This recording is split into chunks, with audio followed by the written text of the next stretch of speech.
Howard Phillips Lovecraft, born August 20th, 1890, Providence, Rhode Island, was a child of fragile health and fragile hope. His father, struck by a nervous collapse and institutionalized when Howard was just 3, died 5 years later. His mother, unable to cope, retreated into long illness. His home became a fortress of quiet suffering, where Victorian rigidity and grief hung in every corridor. These early wounds echoed through his stories in the monstrous shapes of his nightmares. A prodigy of imagination, reading by age 3, writing poetry at 6, Lovecraft found sanctuary in classical texts, ancient mythologies, and the night sky. Astronomy became both obsession and refuge, yet chronic illness and mental collapse prevented formal schooling.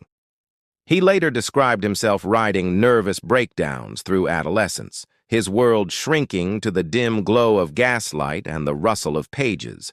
But salvation came through letters. His entry into amateur publishing at 14 grew into an epistolary empire, tens of thousands of letters, some over 70 pages long, where he sketched dreams, theories, fears, and fantasies.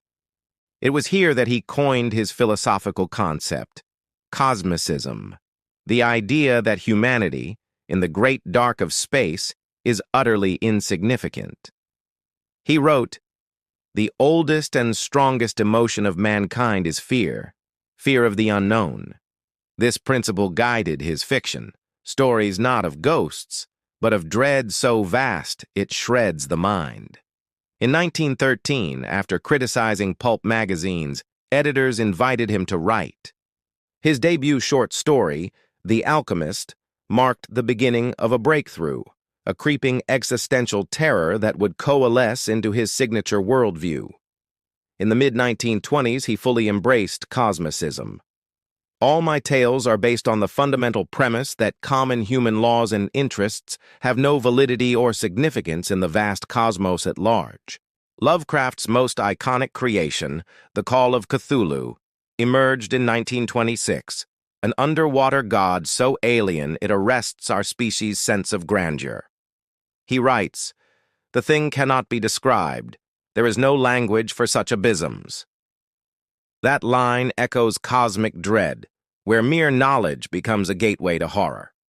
In 1924, Lovecraft married Sonia Green and moved to Brooklyn, a hopeful detour that faltered.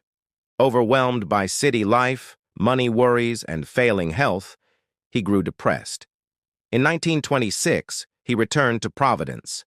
Back in his attic, he produced At the Mountains of Madness, The Shadow over Innsmouth, The Dunwich Horror, stories steeped in decay, secrets unearthed, and civilizations crumbling under alien truths. His letters reveal another side, proud, contrarian, xenophobic.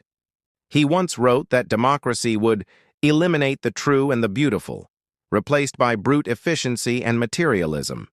His fear of the other appears again and again, a man terrified of change, yet immersed in cosmic change far beyond his control. Yet even amid darkness, he chased wonder. In a 1926 letter, he declared, "I am Providence, and Providence is myself, together, indissolubly as one." To him, place and person interwove, forging a mythic bond to his New England home. But his own health unraveled. Pain and malnutrition masked a deeper illness. Fearful of doctors, Lovecraft delayed treatment until February 1937, when he was diagnosed with terminal small intestine cancer. He died on March 15th in Providence at only 46. He lies buried under the epitaph, "I am Providence," etched on a headstone placed in 1977 by admirers.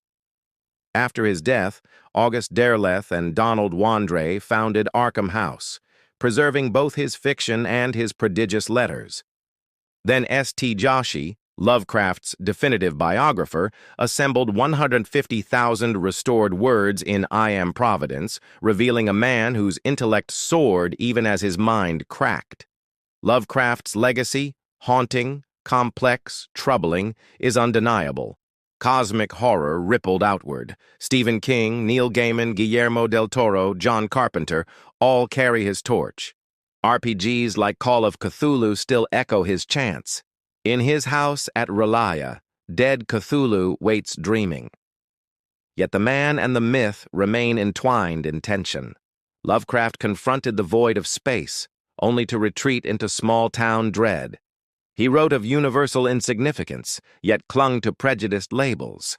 He preached cosmic humility, but practiced personal arrogance. He built worlds to escape his world, and yet his monsters, inseparable from his fears, were human at their core. His greatest horror wasn't the great old ones, it was himself. A brilliant mind fractured by doubt, disease, and fear of the unfamiliar. But he gave us stories that still break open our reality. At the edge of that abyss, Lovecraft dares us to listen again. The oldest and strongest emotion is fear of the unknown, and reminds us that the unknown might fear us in return,